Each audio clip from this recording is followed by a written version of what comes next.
Max had always believed that love was something you earned and something you fought for.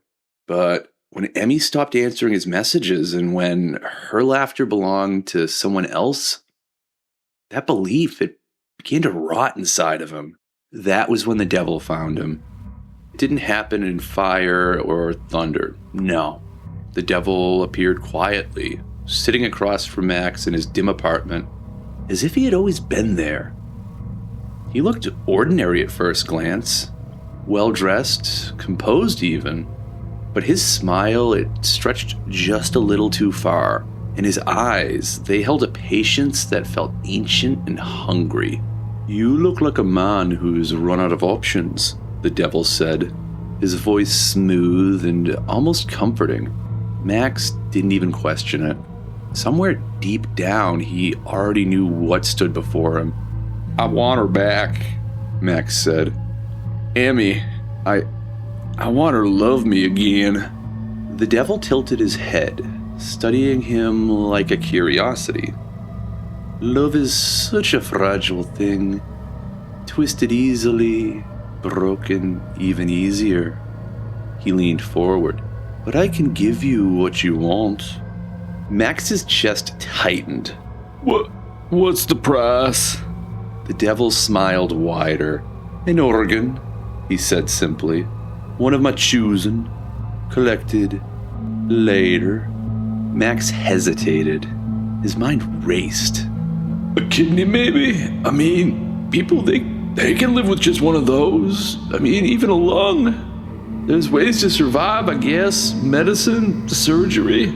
There's gotta be something." "You'll live," the devil added as if reading his thoughts. "I do prefer my deals to linger." The room felt colder. Max swallowed hard. "And she'll love me? Truly?" The devil's eyes gleamed. "Completely." The silence stretched. "Fine," Max said.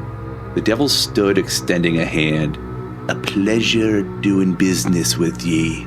And when Max shook it, the world snapped.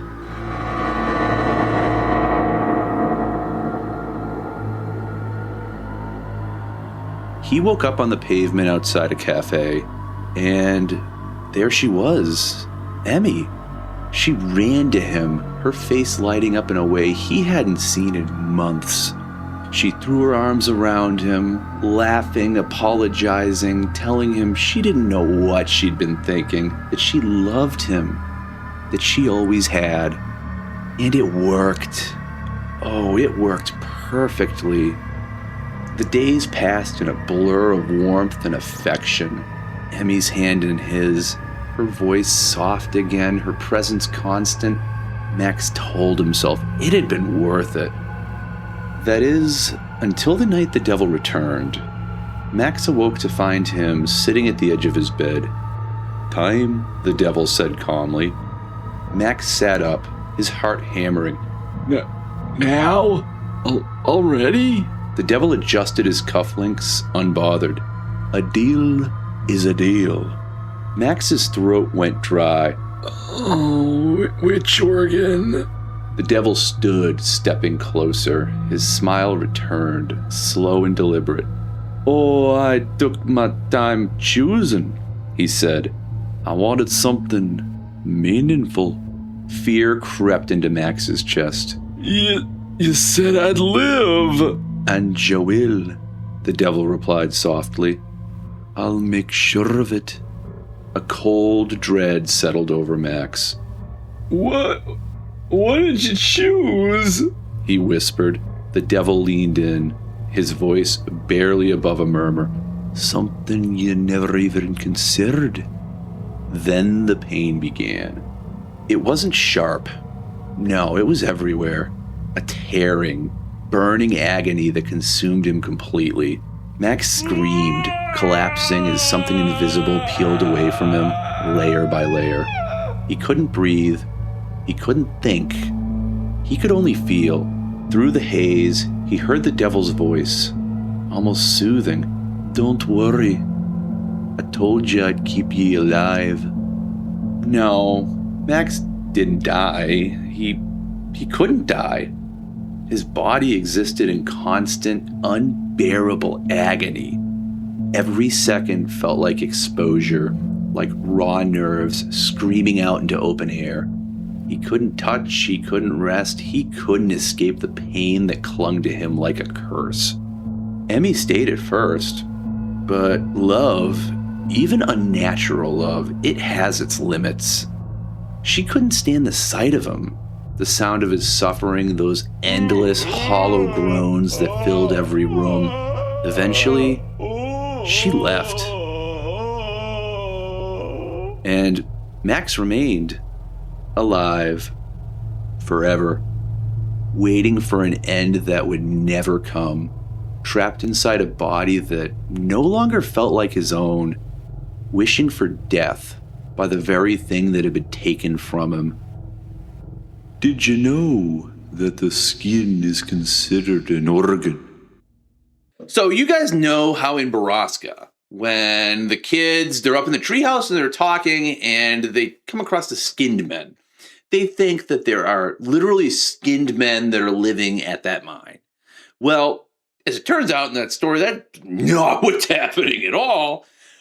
But in this story, we actually get a skinned man.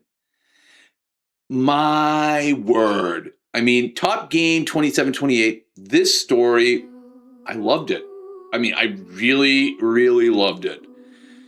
You were able to take something that everybody, and I mean everybody, I mean, if you've never experienced heartbreak, raise your hand right now and then turn this video off, because you're just better than everybody else, I guess, if you've never experienced a single heartbreak in your life.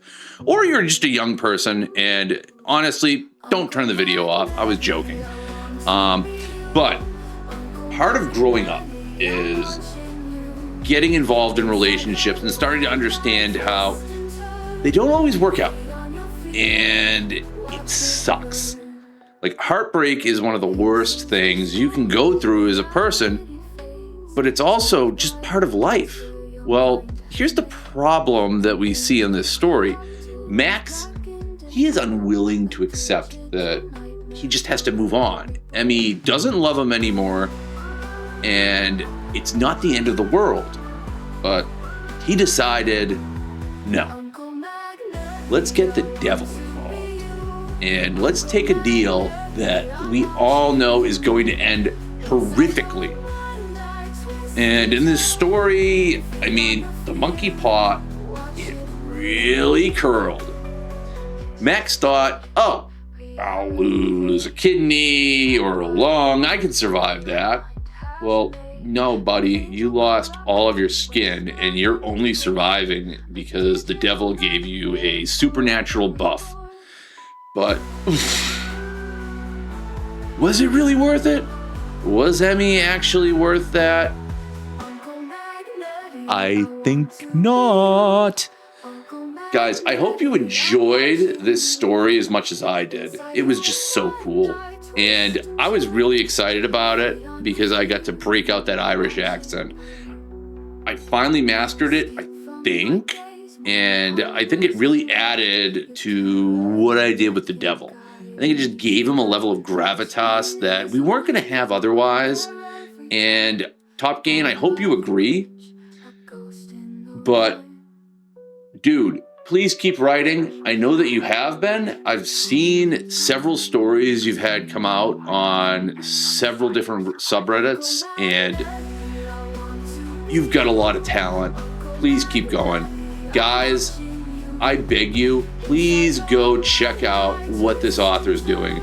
I linked the story in the video description below. Just give the link a click and check out what this author has to say. And if you like it as much as I have, at the very least, give it a like, leave a comment for him. I want to make sure he can keep going. And you can hear stomping on the stairs. That's all right. It's not the devil. It's just another person in the house. Now, I got to get moving. I got a lot going on this week. So, peace out, everybody.